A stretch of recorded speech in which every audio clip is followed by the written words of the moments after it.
Hi, everybody. My name is Lester Martin, as you see down here at the bottom.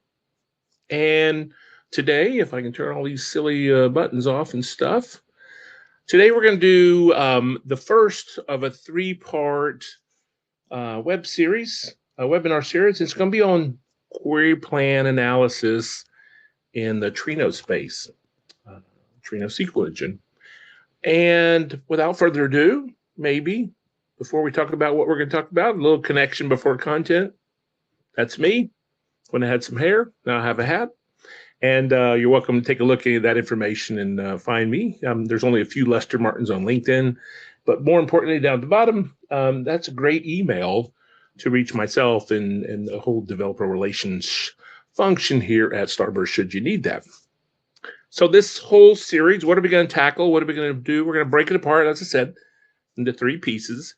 And today is really going to be, as you see highlighted, this notion of the fundamentals of parallel processing. So today is probably going to be more theory than anything else. Lots of drawings, figuratives, trying to understand when you run a piece of SQL, how does that get torn down? How does it get broken down in bits and pieces?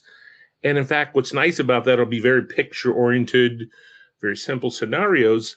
And again, aligning with SQL you think about.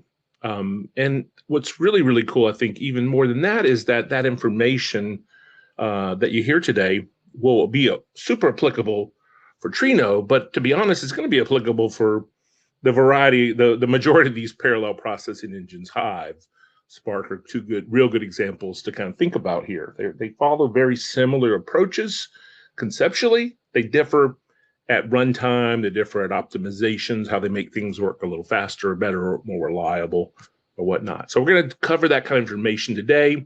And then the second session right here will come back in about 2 weeks. If you choose to join, or if you're watching this video and prep for this one, then what we're going to do is take all those pictures and those concepts, and we're going to align them to what does a query plan look like in textual. And you'll see that at the end of the day. I'll just give you a sneak peek into session 2.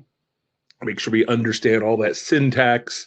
So context, syntax, and then really the third one, while we'll do a teeny bit in session 2, third one is really going to be what probably folks are hoping to see and do. Hey, let's run a query. Let's do an explain plan. Let's walk through that and make sure all those cool features and optimizations and everything hit, or look for high water marks, look for high pulls in a tent for things that are slow and could be faster, and try to make things a little bit better. So bear with me on a 3-part series if you can. We'll keep each one to under an hour. And I see someone saying, has it started? Okay, good. Sounds like some folks are noticing it did. So hopefully, Charles, we're hearing from you, and anyone else out there. Joining me in the background is Anna. She's here going to watch the chat for me, keep me honest on time and some other things. So please ask your questions. I'm going to probably stare at my screen. Your chats are right over there. So if you see me looking over there, likely that's what I'm doing. But I might take some hints from Anna that there's something that isn't getting addressed. And absolutely, we should have some time at the end to stop and talk about some additional questions. I will likely throw out some questions as I talk. Feel free to chat the answers if you want to. It's okay if you don't. I'm being somewhat rhetorical sometimes when I ask some of the questions, and I will give you the answer in a few seconds. But you know, if you're a superstar and you're ahead of the answers, throw them out there in the chat. It'd be good for me to know folks are out there listening, and more importantly, that the answers are somewhat obvious. All right, so we're going to do a conceptual walkthrough. We might as well take a real simple kind of a fictitious example that we'll use and write some queries and think about in this parallel processing kind of mindset. So there we go. We have this kind of retail transaction system, not a lot of data, about 20 gigs of data. Each one of these transactions, like a sale at the point of sale terminal, maybe 500 bytes or so, nothing big. And across the 20 gig, it's about 40 million log entries. These are just numbers to help us with multiplication, division, and that kind of stuff in just a minute. And let's assume that whatever we're doing, maybe we're doing some, maybe we're doing some transaction processing, maybe we're doing some aggregation processing, or whatever. Let's just pick a really, a low performance number. Maybe the system that we have to do the calculations and the work we need can only work about 10,000 records a second. All right, so great, good stuff.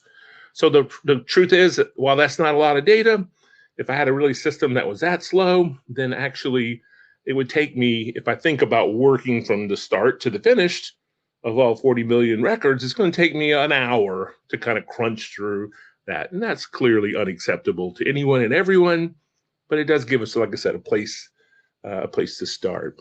All right. Hopefully the questions are coming. It looks like the questions are still going okay, and folks are getting in. All right. So how are we going to solve it? Of course, that phrase I like to say, parallel processing, or Trino is a massively parallel processing engine. That kind of good stuff. We're going to use Trino. And I work for Starburst, and they're paying for today's thing, so we'll mention Starburst here. Folks but that's probably the last time today I'll mention Starburst. I think it's always going to be in the lower right-hand corner. That's okay too. But what we're going to do is say, look, now we got this cool Trino engine, this big cluster technology, but what we're going to focus on is that stuff you see in the upper right. And if this kind of picture already makes a lot of sense to you, if you look at that and go, oh, I know what's going on, Lester, you're doing a distributed join on orders and customers, and that's really kind of what you're trying to show us. And there's an exchange happening. It's using a hashing function. Data sets have, partitions or splits. If you get that already, and that's one, two, three stages, that's what I'm trying to get at today, for that kind of stuff to make some sense. And so if you already understand that, put me on sideways, sort of how to do something else, listen in case I have something to share, or you maybe disagree with something. And if that looks a little bit strange to you, I'm going to try my best to make sure in about 30, 40 minutes, it doesn't sound so strange. Well, there's a very specific question. I'm not even going to touch that right now. A no-lock function that might say, I don't know that answer. Kevin. Good one. I'll try to think about it at the end and see the answer. Maybe you can supply us a link to the no-lock so I can remember exactly what that does. All right. So how does this whole parallel processing work?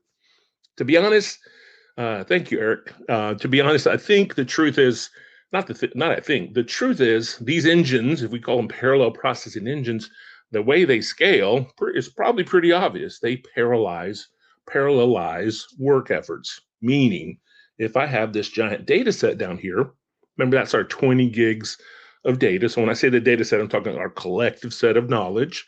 And imagine if that data was actually already in a bunch of files. In this case, it looks like I broke it down to about 200 files because, maybe I have 200 files, and they're very small. They're really terribly small. They're 200K. We can save our small file problems for another day.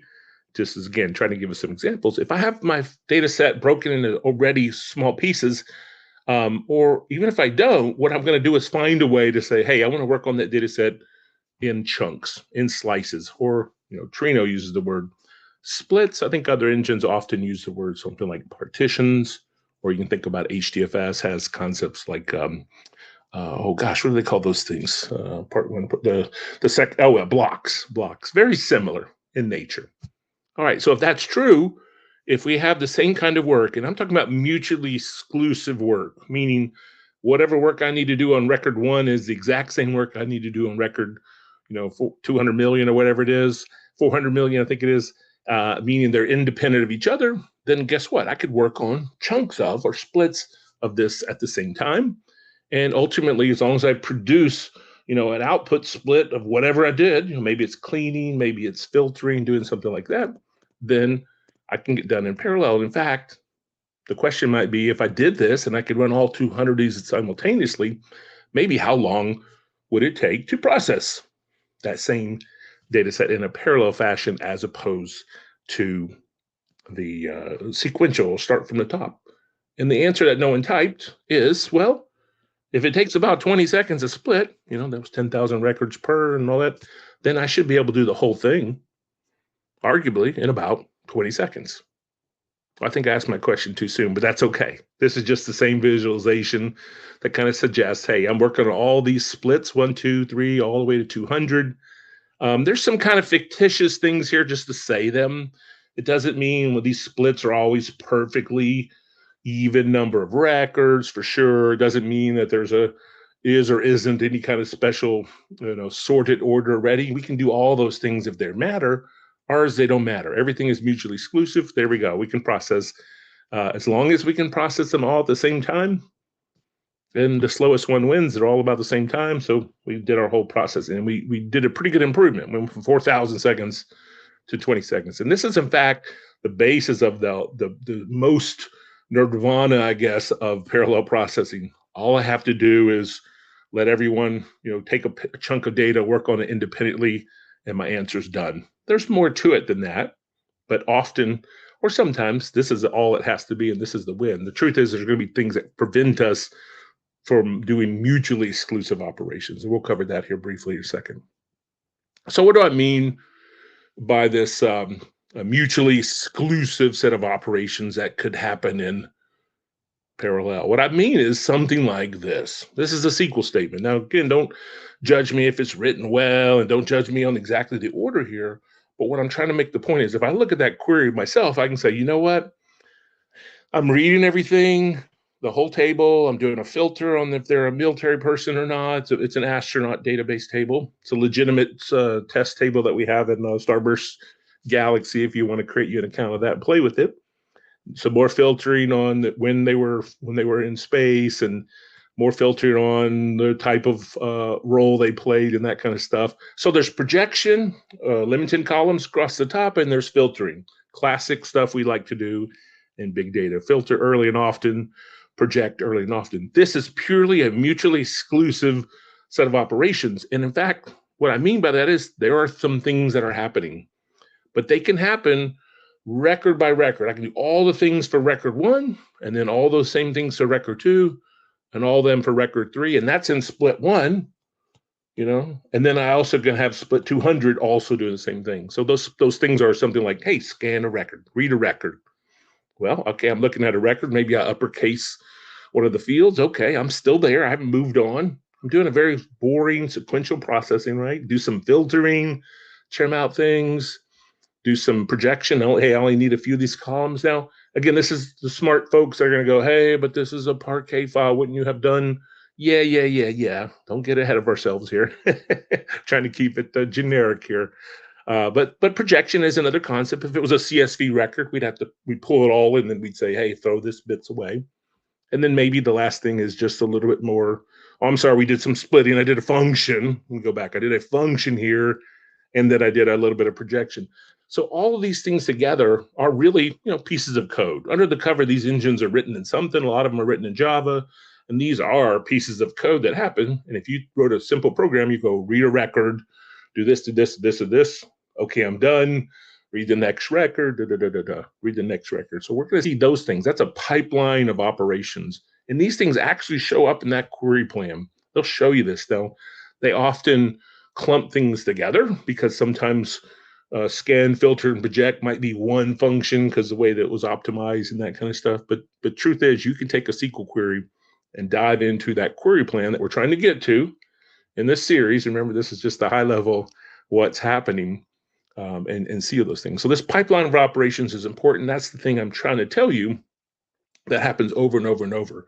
It happens for every split. So if you remember, let me see if I missed a page. Nope. If you remember, I said we got 200 splits of the data. So maybe it was 200 files just to keep it kind of simple. And it doesn't mean a split in all these engines always is a file, but it's always a good place to start with that in mind. Each engine does a little something different to kind of tackle that, but it's fair to say it's a good place to, as a heuristic. Number of files equals the number of splits or partitions from an initial reads. Okay, so what are we going to do? Over here, split 1. Split 1 is going to work on those first, 200,000 records, split 290, 2 or whatever is going to be working on that kind of stuff. They're all working on them simultaneously, and they're all doing what we just saw, that pipeline of operations. Read it, filter it, uppercase it, project it, return it. Next. And really what we're trying to say is, how does that fit into this engine? Specifically, and they all do it the same. Specifically, I'm drawing some Trino terminology here. The truth is what Trino is going to do, because Trino has an n number of workers already out there. So in this case, I have 20 workers. And Trino is really going to do, especially at read time, it's really going to say, okay, how many workers do I have available? And if they're all equally available from resources, I'm just going to take the number of splits divided by the number of workers, and then I'm going to assign that work to those workers. So worker 1, got about 10, worker 2 got about 10, and worker 200 got about 10. And this is what I meant about they got all work on it simultaneously. A worker can work on many different splits simultaneously. There's a lot of parallelism at every level of this overarching framework. But each one of those splits is really just being worked on, arguably, in a very sequential manner. So it's really simple sequential processing multiplied by, in a parallel kind of manner. Other things that are on this screen are terms like tasks. Tasks, for those that have, there's a big no lock conversation. So somebody's having a really good conversation over there. I'll let that happen. I'll try to thank you, Eric, for tackling that one. I would say tasks often in other frameworks kind of mean a split as it worked on in a task. What we do in Trino, we say the worker, a machine that is assigned, one or more splits, then the responsibility for all those splits is called a task. So that's that black box you see here. For a given kind of thing that's happening, it's actually things called a stage. We haven't introduced that term yet. We work on that. And like I said, often, especially at the initial starts of a query, this looks pretty evenly spread very often. That's kind of a goal, of course, to spread it out, not have any spikes and anomalies and that kind of good stuff. What else is happening on this screen? So we got splits, we got tasks kind of overlaid with our coordinators and workers, and some other terms that are going to start mattering in this whole query plan world is that, well, for all the tasks that are they're all doing the same work, the same parallelized work, we call that a stage. So basically, a stage is that mutually exclusive set of operations. A stage says, well, I'm going to run on one or more machines, one or more workers, so I have one or more tasks, and each one of those tasks themselves will be responsible for one or more splits. Now, an interesting thing might be that, well, what if my data is so big, Lester, that I can't work on 10 at once? And that is highly possible. So in this engine, in Trino at least, some engines like defer and wait a little bit. In Trino, we assign all the work out to the workers. And if worker 1, for example, who has 10 splits to work on, can only work on 5 of them at a time, well, it'll work on the 5 simultaneously. And as they finish up, it'll bring in the next, replace each one. So it's going to almost do like a wave of activities. And in that case, my cluster's a little smaller than my work. And my work my wall clock time actually took twice as long now. Still the same amount of CPU time, I just have less CPUs. So now this query got done in about 40 seconds instead of 20 seconds. Same. So this is that kind of rule of thumb you hear in these big data engines that say, oh, you want to go twice as fast, double the hardware. It works until you have more resources than you need. So if I had this 20 worker machine here and I had something that only had 30 splits, I'm probably not going to go any faster. They all can work on it simultaneously. So then we have to kind of think about other tricks and strategies. All right, so tasks, splits, stages, hopefully all that's kind of coming together. If not, this is a great time to throw a question out there. And we might as well throw another term that fits in this whole parallel, this whole query plan, this whole sometimes referred to as like a DAG, a directed acyclic graph or something. And that's an exchange. Exchanges happen at the end of a stage. When a stage finishes, it has to send the data somewhere. And right now, that's what we're done. All we had is a single stage job. We're not going to have too many single stage jobs in our real world, but we want to start there. We'll talk about multi-stages in just a second. But when we're done, we still have to exchange or share that information. In Trino, we share it through the coordinator. And the coordinator passes the information back to the user. If you want to talk about other ways to do that, I'm running an Ask Me Anything tomorrow around 2 or 3 Eastern time. And I'm going to talk about a thing called the spooling protocol, where we can actually share this in a very parallelized fashion too. But default behavior is there's a person or a process out here talking to the coordinator. So the coordinator is the only person that can share the answer. So we're exchanging to the query coordinator, and the query coordinator hands it back to a user. But either way, when a stage finishes, it's moving the data. We call that an exchange. Maybe in the old MapReduce world, we might have called like shuffle and sort or things like that.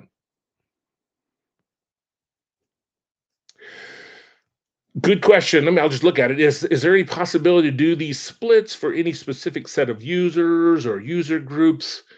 Generally speaking, if you say users and user groups, it's either you're talking about the security, whoever's running this, versus the data itself maybe has some natural clumping or sorting. So maybe if it was web clicks, are there clicks based on users and that kind of stuff? The short answer is unless the data is already kind of put in that format, then the initial reads, not so much. And even then, not so much. What happens is usually when we start talking about grouping things together, we're talking about aggregations. And I'm going to show you that in a second. That requires us to exchange this in a special way to another stage. And then it starts to do things like aggregation. Hopefully that helps the thing there. Can the number of splits be configured for each query? In Trino, not so much either. Trino, because, and I have a couple blog posts, I will try to put them in the message that comes out at the end if I can catch Anna before it goes out there. Trino has a mindset that it wants to run as fast as it can and execute your query as possible. So it doesn't like to play the game of slow me down or speed me up. It's trying to go as fast as it can, which means it has some hard and fast rules about how the splits are done. So each one's a little different, from like a Hive connector versus an Iceberg connector, for example. And I got 2 blog posts on each one of those, or 1 on each one of those. And it really is about the size of the data. The way the data is produced and laid down on disk will drive the initial splits. Beyond that, some other questions can come to bear, but we can't at read time just say, hey, I know it's 200 wide, make it 100 splits, make it 1,000 splits. And it comes down to what do we do with the data? And that part of that conversation earlier was the small file. So really it's going to be a bunch of small files are going to hurt us.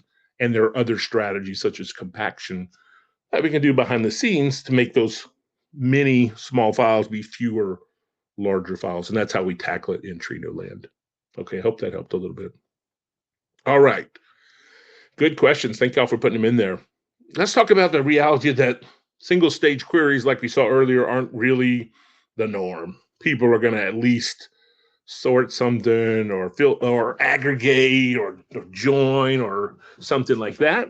So this isn't the slide I want you to focus on, but I want you to glance at it for a second so I can make a few points. This is data, right? This is something that I'm reading. And it can be anywhere. I'm focusing primarily on reading from a data lake. I'm thinking Hive, Iceberg, Delta, that kind of stuff. But arguably, the engine still works the same if it was from a database or something like that. And each stage is representing a data set. It's processing a data set. And that data set inside of a stage is broken into splits. And the reality is it's pretty easy to, because you just talk to the connector, look and see how the connector works. The data at rest drives the number of splits and all that stuff at read time. And that's a special kind of stage. It's like a source stage or input stage or something. But if we have to do another stage, the reality is we're going to exchange that data, and there are different kinds of ways we exchange. But what I want to show you right now is that there may be another stage and yet another stage and yet another stage. Each stage logically is a data set. And that data set is broken into splits. It could be a split of 1, but usually it's a lot of splits. And the rhyme or the reason really depends on what's happening behind the scenes, the functions. And in general, we don't have quite the same level of, like in Spark, you can go, hey, I know at this point in time, I need to toggle that thing to exactly 7 instead of 700 or 7,000. We kind of rely on our cost-based optimizer to make those choices. Yeah, great questions. I think I'm going to hang the questions about that. I'll share those at the very end about the splits and that kind of stuff on input. And we'll talk about Hive and Iceberg because those are very popular ones worth doing. So the main point was just to say there are stages. There are all more than one stage often, multi-stage queries, and stages represent a data set. The data set is in multiple splits, and what data goes in each one depends on the previous stage. So the initial stage depends on what's on disk, and then stage X, in this case, sends data, exchanges it to stage Y, and we're going to talk about the whys, the hows they might do that as they go along. So let's talk about the real examples. Whoops, I jumped to one. Yeah. Well, one thing that's going to require a second stage or more stages is if we add an order. So select column 1 and 2 from my table, ordered by column 1 and 2. Well, arguably, and there we go, the source or a scanning stage. You know what? I think I should switch to my nice highlighter so when I mess up, you won't ruin everything. So that's scanning, or often, in the text, it'll probably say source. A source stage, remember what I said? The splits really were driven by data sets. So I'm not even showing the actual data anymore. I'm saying, okay, that first stage is in number of splits. And if I wanted to do an order by, and if I wanted to do it logically for now, not optimize this thing, but for logically, the truth is, to get total order sorting, it's pretty hard to do in a parallel fashion. Why? Because letter A might be in split 1, and another A might be in split 20. B might be in 2. The data might be all over the place, and until I see it all in one place, it's hard to officially sort. So I'm going to show you, when you make it to part 3, how Trino really tackles this, and I'll go ahead and just sneak peek it. And Trino tackles it in 2 stages. It does a partial sort, and then that does a sort merge of those partial sorts. But that aside, we're talking about concepts here, and a concept would be that, oh, guess what? Everyone needs to send their data to one place, and that one place needs to put it all together and then hand it back, to a customer. And that has gotchas. I bet somebody's already thinking the gotcha. Chime it in there if you want. The gotcha is going to be, what if the data here is, 600 terabytes or petabytes or something? How do I put that all in one memory space and sort it? Well, it's not. It's going to blow up, right? We're going to have an out of memory exception. So hence, I was suggesting that in reality, we do a little bit more work. Again, I'll show you that on our 3rd session. We call that a partial sort. And then then we can do that in a very parallel way across a lot of machines. And then one machine could just pull from each one of those existing sorted lists and do what they call a sort merge. You might have remembered if you took a CS class or something. That is really, really fast. Okay, there's a question about the PDF shared to participants, Ramesh. Not guaranteed yet. I haven't made a decision. Some of this information is coming from a paid training course that we have. The reality is the video is going to be shared. So the information will be available to you. It may or may not become a PDF. It's something I haven't decided. I'll probably have to decide that tonight, or as soon as Anna's ready to distribute all this stuff. All right, sorting needs 2 stages. And in this case, it was a yucky second stage. It was a non-parallelized approach. Yuck. Okay. But again, I'm going to show you it really does get parallelized. Now, I think the one that's more interesting is something like a group by. So we got our little query in the upper right here. We're going to group by column 5. We've got a whole bunch of other stuff going on here, and things like I only want 2 columns. I got a filter, a pretty exhaustive filter. All those can happen down here in the scanning stage, right? They can trim out the records they don't need. They can eliminate the columns they don't need, but they still can't necessarily group by column 5 because, and here's where we'll play a little numbers. What if the column 5 value, which has to be some bonus 1, 2, 3, 4, 5, what if they were colors? And what if the color orange was here, there's 2 of them there, and there's 1 there? Well, how the heck do I figure out which one is the max of column 3 by the fact there are 4 records spread across, or 400 or 4,000 or 40,000 or 40 million all over the place? Well, we have to intelligently exchange that data. We have to intelligently exchange that data. We have to do it in such a way that we guarantee that all this orange value, this orange value, this orange value, and this orange value go to a single place. If we send it to a single, when I see a single place, a specific split, and the next stage is data set, logical data set. Why? So that way, when it's time to run, it can say, well, I've got all the values that had this, column, but had this specific value for column 5, and now I can figure out the max value for column 3. Conversely, if I've got some blue stuff, I got 1, 2, 3 blues, 1, 1, 1, 2, 3 blues. I need to make sure all the blues go somewhere. And do I care where they go? Not so much, but I do care that they go always to the same place. So hopefully you see what we're kind of doing. We're doing this. We're doing like a hash of that value, calculating a one way. We're saying no matter what, always send it to the same place. And how that's really done under the covers, you convert it to a number, to like an integer or something, then you divide it by the number of splits up here, and then the remainder is where it goes. So if it evenly splits, but again, we don't have to worry about it. And that concept happens everywhere.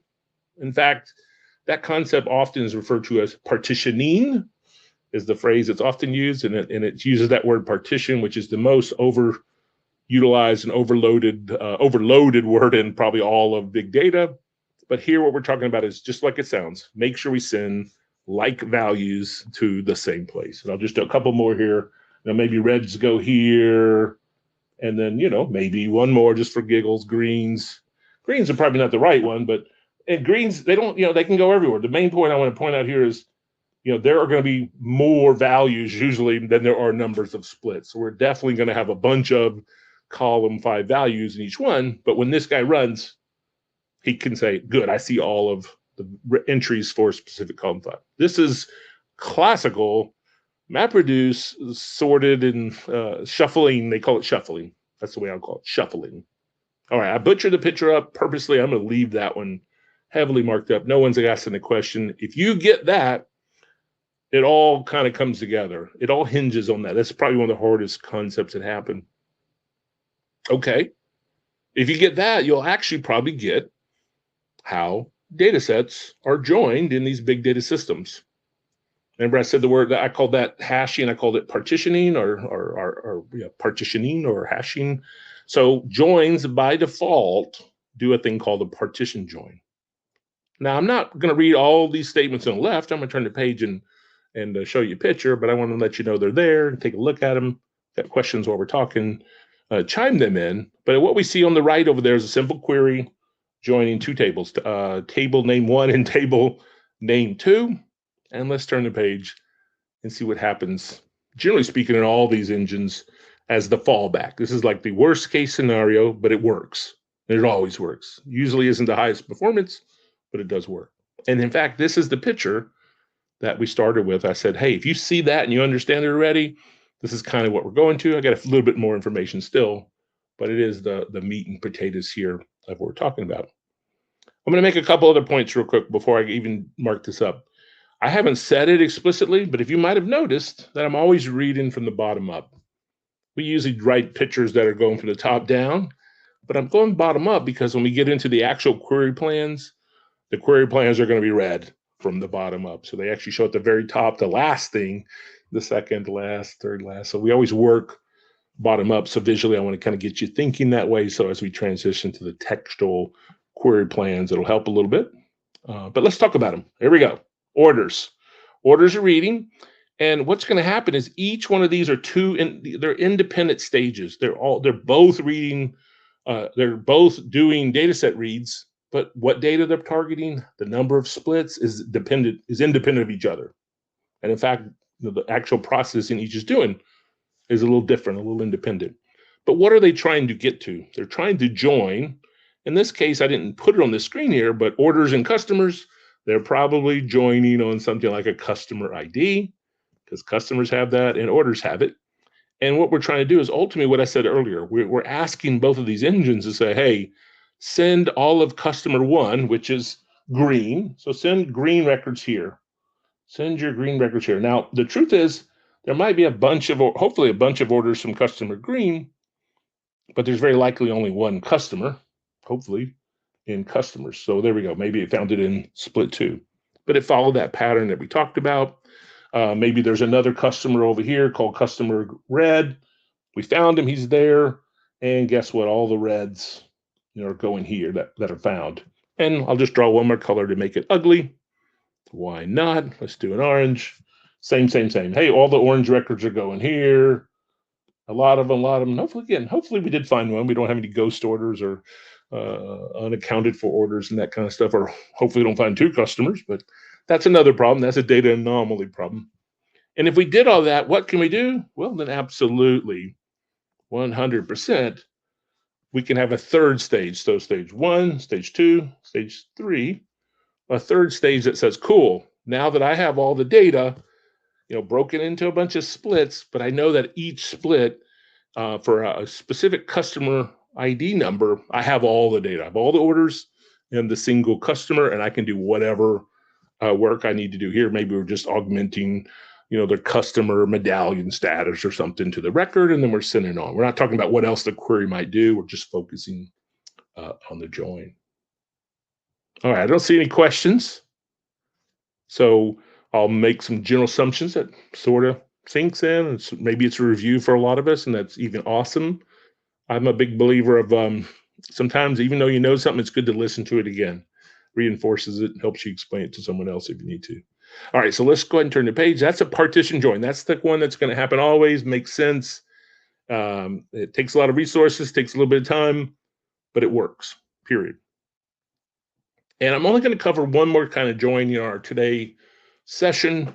In fact, I'm only going to show these kinds of joins when we go to when we ultimately go to the query plans. I might bring in a thing called a dynamic filtered join and all this as well, because I think we'll have time for that on that third session. But for describing them, I only want to cover those two today. I'll talk about that dynamic filter one on the next session when we look a little deeper and look at the syntax. But one's called a broadcast join. Again, for those that are out there, you go, oh, I know what this is.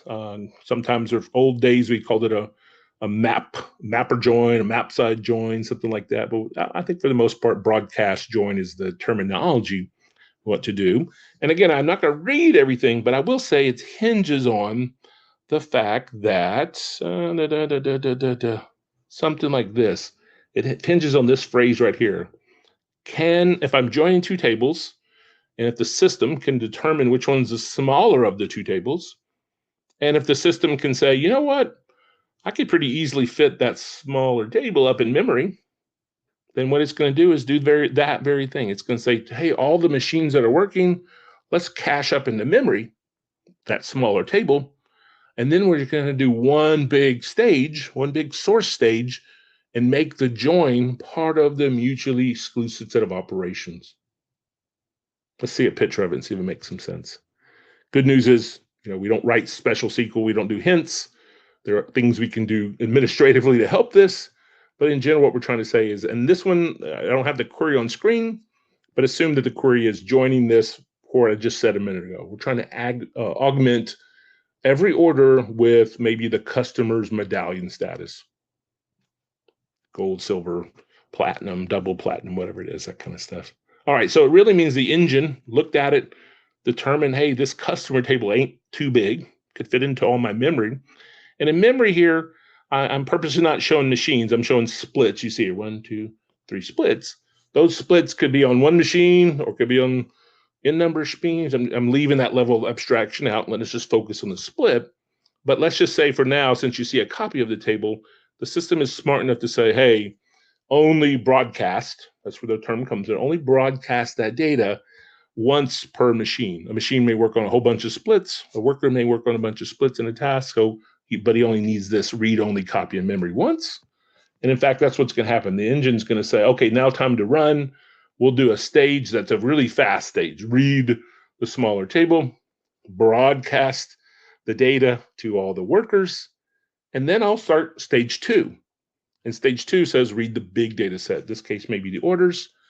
And because orders, remember we said mutually exclusive set of operations, that join becomes a mutually exclusive activity because every time I look at an order, I have in memory the customer table. So I can just pop out of the customer table, hey, all I need is the medallion status. And in fact, the engine it's not going to send the entire customer table. It has determined based on your query that all you really need to know is the customer ID and the medallion status. So that's actually what's in memory, really small slice of what you did. It projected and filtered what it needed. And now we can do in a very parallel manner, one pass at orders, and we don't have to shuffle it around. We don't have to move it around. And that may or may not sound, like a big deal, but I'll go backwards and look at this and say, this had 3 stages. That had 2 stages. But you say, well, I still had to read the same amount of data down here. That's true. But what I did not have to do is this. I did not have to exchange and put some smarts and move all that data. And that movement is very expensive in distributed systems, moving that data around. So to be honest, stages are inevitable, but the cost of a stage is expensive. And in the earliest of days in engines like Spark, where you really had to control everything at the lowest level, like at RDD, that was like job number one. How do I eliminate a stage? What stage can I get rid of and still be happy with the answer? And arguably, that's what we do with SQL. We just have to understand which things cause stages, and sometimes we need all the things. Okay, there are other tricks and manners, often to do with how the data is stored, how it's compacted, what kind of file formats, et cetera, that matter. But this is the expense here. So let me go back. There's 1, 2, 3. That expense is in the middle. Here, we really just do this. This is our workhorse. And when it's done, it's done. For the purpose of the join, you might do a lot of other stuff in your query, but there you go. And this was super fast. But it did do this first, spread it around, broadcast it, and then said, okay, work in a parallel fashion on everything. All right, I'm going to pause and read a couple of questions. Maybe there's only one. If the query goes to a single relational database source, are joins, orders by, etc., simply push down the database SQL stage, or do the Trino stages happen?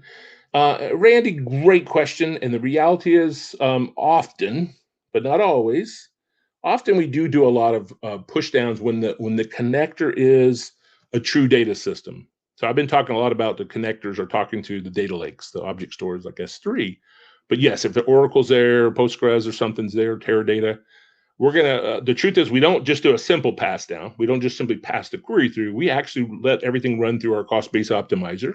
We still use the statistics and all that stuff from that system, and then we make an assumption what we think is going to be best. Sometimes the answer is send it down. A perfect example: you're doing an aggregation on this giant table in Oracle, and the system says group it by sales region codes and group orders by sales region codes. The engine, the optimizer, going to say, oh, how many records are in there? The statistics. They'll go, oh, billions of records of orders. We'll go, okay. We'll say, how many unique sales reference IDs? If all those statistics are there, it'll go, oh, there's 10,000. We'll go, oh, yeah, we're going to go ahead and push down at least the aggregation work into that engine, because if we could do an aggregation really fast, but we'd have to bring all that data across the wire before we could aggregate it. So we're going to do those intelligent choices. And I'll go ahead and just say one more quick one, Randy, in case you ask. Can you just say, do it? Just let the engine do it. Yeah, there are tricks. Not tricks. There are ways to say you're marking up the query and saying, hey, bypass the cost-based optimizer. Trust me, I've done my homework. Send it down there. It'll tackle it. So you can do a little bit of both. But generally speaking, we'll wait. And I say one thing that we almost always never pass down is sorting, of all things.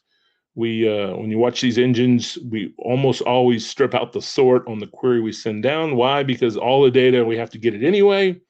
And we feel the way we do sorting is super fast. And we want to just do things as simple as we can. That was one thing I had to learn early on. I saw that doesn't seem like, I've never seen us actually ask an engine to sort. We ask them for the data and then we'll sort it. Hope that helps, Randy. All right, joins and broadcast joins. Good news is we got 43 after. We're pretty close to the end of my kind of conceptual stuff.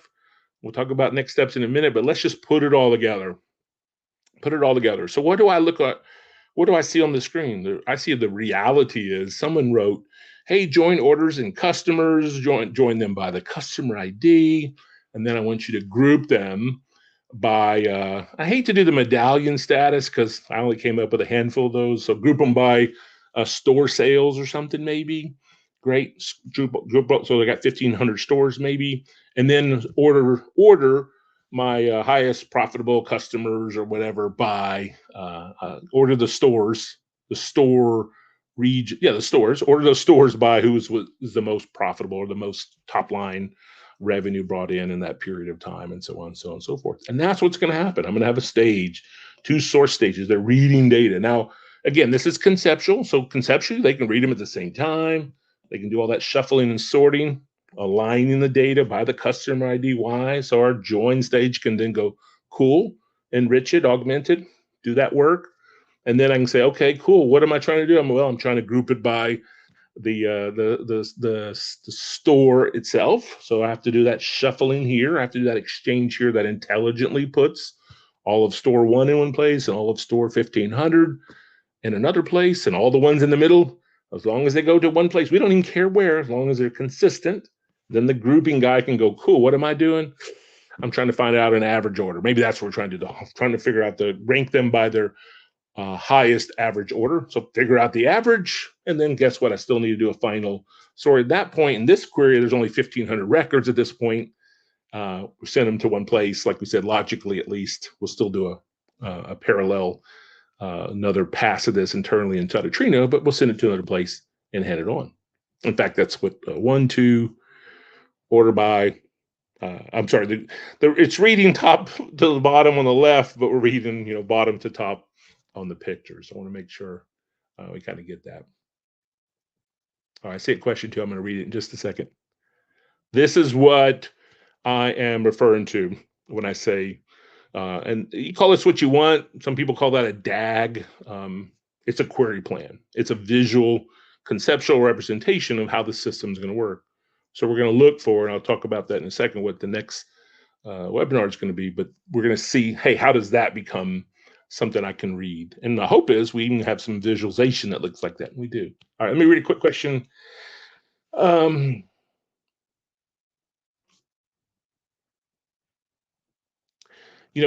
I was thinking about your question earlier, and I was going to tell you about something else about what if we read from that database. And I'm going to hold it in case you want to hang around. I would say that, the way we parallelize or not parallelize reading from a system like Oracle is interesting all by itself. All right, Charles asked the question, is there special syntax for the broadcast join? And the great news is no. The reality is what we can do is that is being controlled. The engine, our engine, most engines want to do broadcast joins. So they look to see if they can do them. How do they determine that? We're going to see that more in the next session or two. They determine it by looking at the statistics of the tables. So if statistics are available, they tell the engine about how big is that data. We said earlier, maybe it only needed a customer ID and the medallion status. It knows the data types, it knows how many rows there are. So it does a quick bit of math and says, how big is that in memory? And there's a property that says, how much can I set aside per query to put in a broadcast join? And by default, I think that number's, I think it's 100 megabytes. And what you could do, especially if you had a query that's been running for days, weeks, months, and it's doing a broadcast join, and this is kind of a real world situation, all of a sudden someone says, man, this query got slower.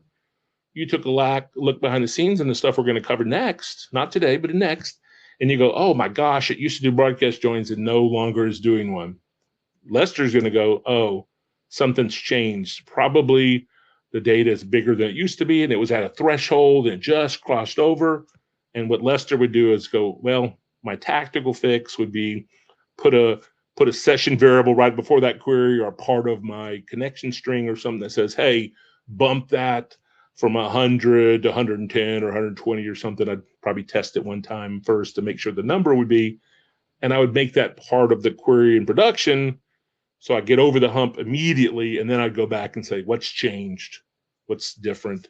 And try to find ways to get back under that threshold a little bit more. So no, you don't have to write anything special in the syntax, but you kind of be aware of what the engine's doing. And that's really the truth of what we're trying to get, or I'm trying to help with in these 3 sessions, is how do you find these things out? Why is it slower? What shows me it didn't do a broadcast? It did a partition. Why did it fall back to that? Or why didn't I get the broadcast? Understanding those concepts, we'll cover them more, and then doing things, or nobody wants to hear it, but one reason we do all this stuff is the person that understands an engine is the person that can tell you, can that engine do better? So not everyone on a data engineering team, definitely not everyone on a data analysis group, definitely not everyone on the data scientist team. Maybe that's one person that does all those. They're not going to know every engine in and out. Maybe they know one, maybe they know none in and out. But the person around you, near you, that understands is going to be able to say, that's the best we can get with, because your query does this, because your data is like that. So they're always going to look for ways to make things better. But there is a point in time when what you want to do and the way the data exists and the best, we did all the work and we can't get any more. We can't do any better than that. And that's an important thing to know, because that way you don't have to chase yourself. You can decide what to do next if that's it. Rarely is that exactly the case. We usually have things we can do, but I want to make a point there. Awesome, awesome. All right, so my last slide says, what are we going to do in next session? Next session, we're going to say, well, cool, we have that cool pretty big visualization and picture. What does that look like in behind the scenes? And it's going to look something like that. I think I have this very query up timed out, but I can find it. Let me just log in here for a second. Here we go. I wanted to make a point. Look at this. So this is a query that's run. Here's a simple little, select this little windowing function. There's no joining or anything. That actually was, guess what, about 5 stages. We're going to find out they start with 0. That's the last one. So the good news is a stage, you can kind of look at the very last one and determine the number and go, that plus 1, it has that many stages. I'll let you know that this engine is going to be able to give you a visualization of what we just saw, and you can zoom in this and it tells you a lot of details. We'll cover that more. But at the end of the day, what a lot of people look at is this, the query plan output. And I'm going to scroll, because remember I said they start with 0 and they end with 0 and they start with the bottom. There's that 4 again. So this thing has 5 stages. And what we're going to spend the next time on is trying to determine or decipher those pictures to this. What is all this trying to tell us? How does it line up? And along that journey, we'll talk about some of the things it's going to do for hooks and column pruning, partitioning pruning, aggregation push down, those kinds of things, and see where they all are. So we're going to try to make a little bit of syntactical sugar, make some sense out of it. And then what will we do with that? Well, what we'll do with that is that'll be next time if you show up or watch a video on April 2 weeks from today. And then lastly, 2 more weeks after that, all we're going to do. So if you show up to the last one, watch the other videos at least. We're going to just dive in. We'll probably at the end of this do a handful, 1, 2, 3, maybe queries to take everything we learned and see it all and explain it. But that third one, we're just going to do nothing but run a query, talk about it for a second, go look at the query plan, make sure it makes sense. If there was a problem with it, try to fix it, try to resolve it, and then do another. And each one's just going to get a little bit more complicated. And we're going to run, I'll try to have more complicated queries than we have time. So we'll have a bell at some point and say, okay, that's good enough. What do you want to do next? And I'll worry about what's next then. So next is come back to see me in 2 weeks, or if you watch this video, I'll see you on the 2nd.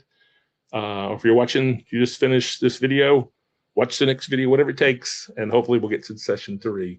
I'm going to stop it there and look for questions and all that good stuff. I put on the screen devrel@starburst.io. I get that email address I mentioned earlier. It's a good way to reach out to myself and others. Thank you, Eric. Thank you, Vinaj, Charles, everyone. If you have some questions, like I said, I'll hang around a little bit and see if we can address those today.